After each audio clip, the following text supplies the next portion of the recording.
ladies and gentlemen, I now have the honor of giving the floor to Her Excellency Ms. Haifa Abu Ghazaleh, the Assistant Secretary General for Palestine Affairs, representative of the Organization of Islamic Cooperation. Ms. Ghazaleh, you have the floor.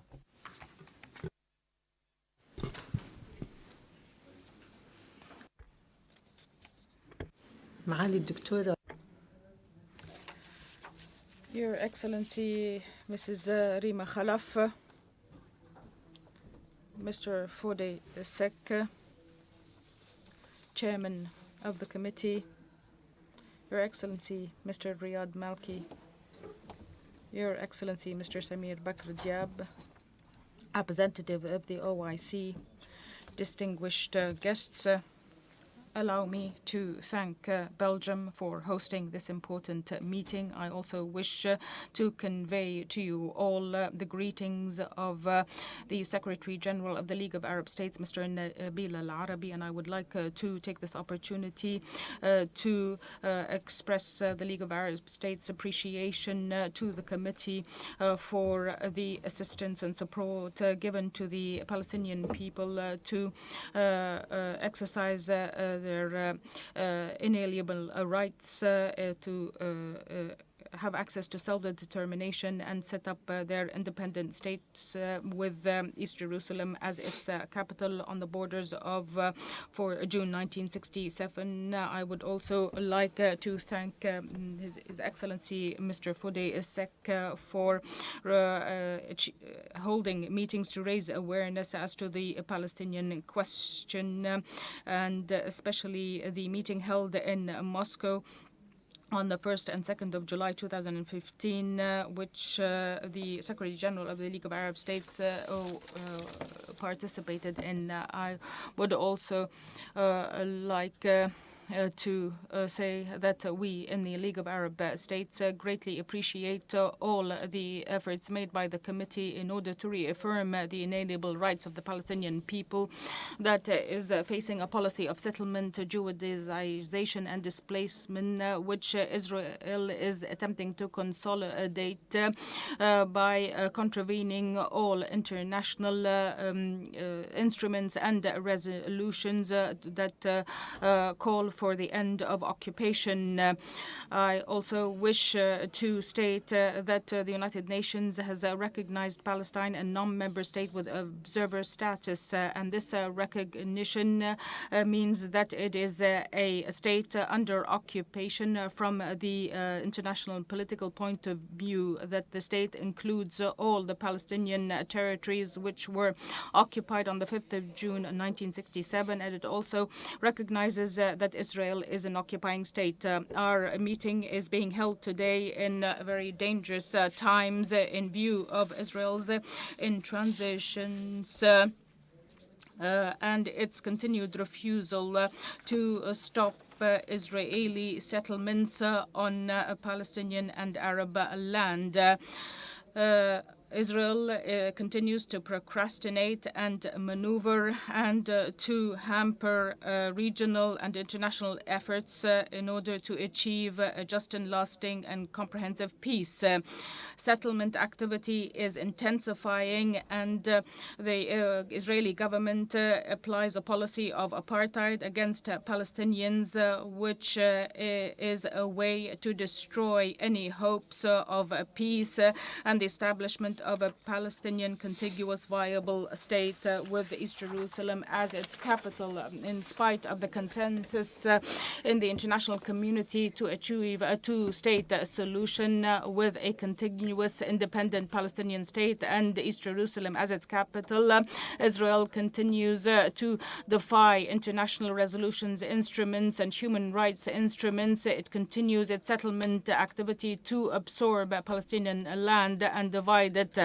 The Israeli government protects the activities of settlers and these settlers, in fact, aggress and attack Palestinian civilians. They burn Bibles, Qurans.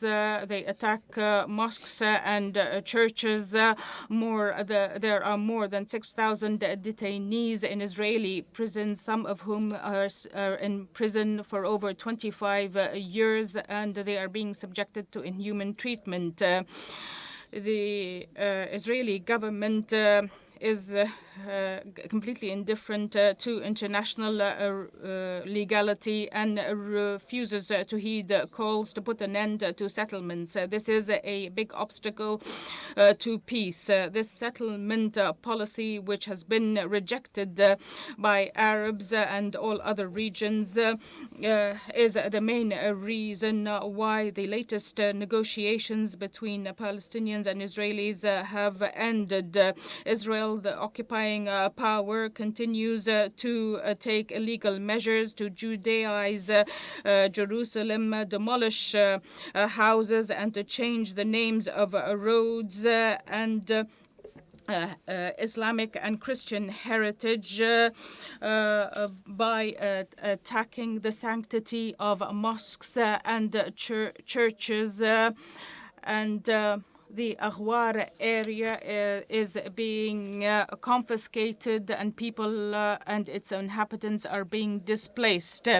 The president of the Israeli government, Netanyahu, insists on this aggressive settlement policy, confiscation of land, and terrorizing the population.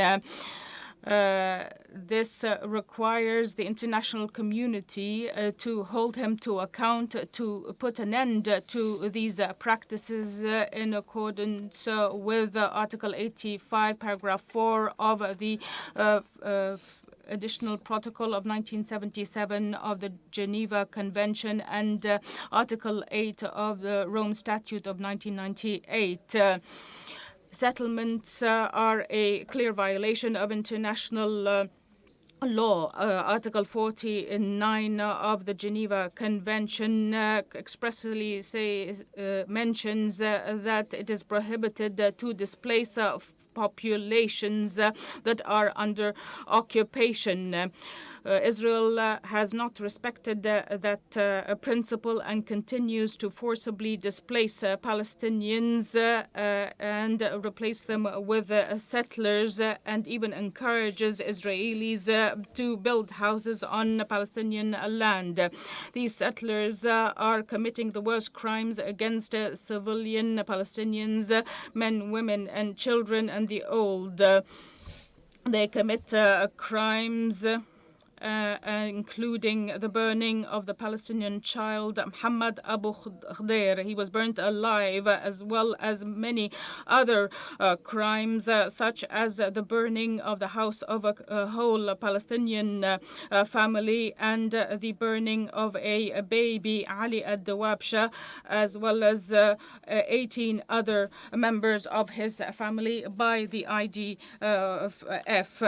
It is time now to encourage all parties to return to the negotiating table. We must call upon the Security Council and the General Assembly to adopt binding resolutions in order to protect the Palestinian people, and especially implement the basic principle on which the UN Charter is based, international peace and security.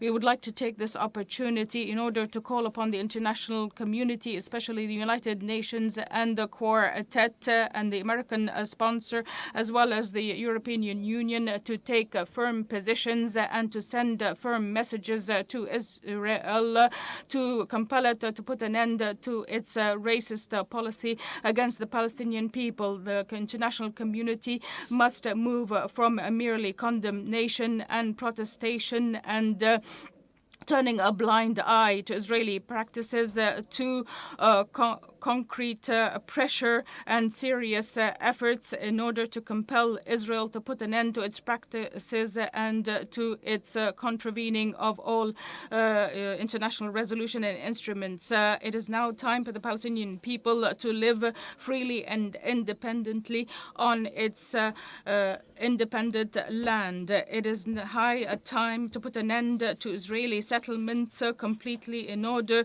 to give peace a chance, a just, lasting and comprehensive peace based on two states, a Palestinian and Israeli state living side by side in peace and stability. Thank you.